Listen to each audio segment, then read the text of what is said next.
আসসালামু আলাইকুম। আরেকটা ভিডিও নিয়ে আপনাদের মাঝে হাজির হইলাম। আপনাদেরকে দেখিয়েছিলাম যে দ্বিতীয় শশা গাছের ফল, দ্বিতীয়টা দেখতেই পাচ্ছেন।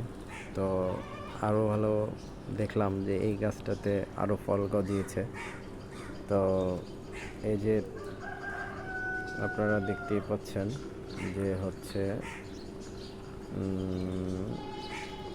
এই যে তৃতীয়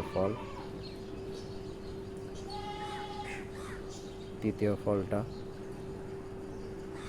ঠিক আছে, তৃতীয় ফলটা দেখাই যাচ্ছে, দেখতে পাচ্ছেন। এবং এই গাছেরই আরেকটা চতুর্থ ফল আপনারা সেটাও দেখতে পাবেন, আমি দেখাচ্ছি। এই যে চতুর্থ ফল। তো মাশাআল্লাহ, সামনে আরও ফল দেখতে পাবেন। ভালো থাকবেন।